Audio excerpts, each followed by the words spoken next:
Giraffes can't dance.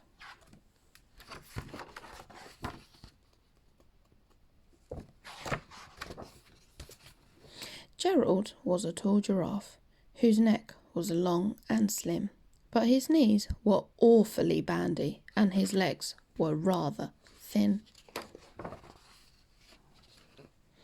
He was very good at standing still and munching shoots of trees, but when he tried to run around, he buckled at the knees.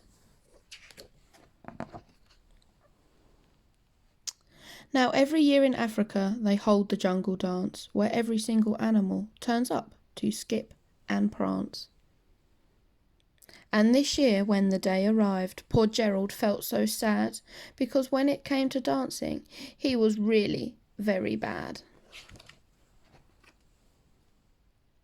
The warthogs started waltzing, and the rhinos rock and rolled. The lions danced a tango, which was elegant and bold. The chimps all did a cha-cha with a very Latin feel, and 8 baboons then teamed up for a splendid Scottish reel. Gerald swallowed bravely as he walked towards the floor, but the lions saw him coming, and they soon began to roar. "Hey, look at clumsy Gerald," the animals all laughed. "Giraffes can't dance, you silly fool. Oh, Gerald, don't be daft." Gerald simply froze up. He was rooted to the spot. "They're right," he thought. "I'm useless.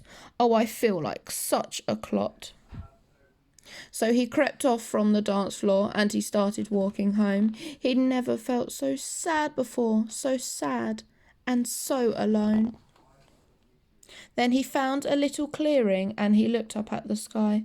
"The moon can be so beautiful," he whispered with a sigh. "Excuse me," coughed a cricket, who'd seen Gerald earlier on, "but sometimes when you're different, you just need a different song." "Listen to the swaying grass and listen to the trees. To me the sweetest music is those branches in the breeze. So imagine that lovely moon is playing just for you. Everything makes music if you really want it to."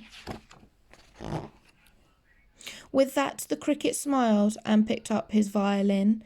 Then Gerald felt his body do the most amazing thing. His hooves had started shuffling, making circles on the ground. His neck was gently swaying and his tail was swishing round.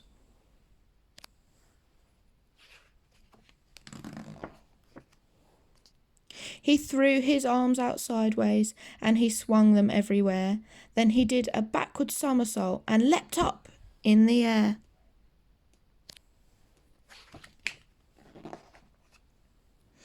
Gerald felt so wonderful. His mouth was open wide. "I am dancing! Yes, I am dancing! I am dancing!" Gerald cried.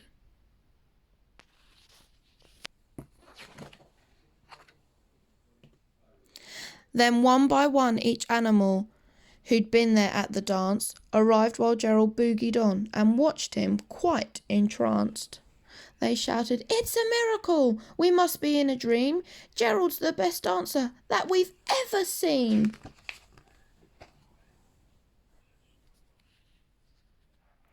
"How is it you can dance like that? Please, Gerald, tell us how." But Gerald simply twizzled round and finished with a bow.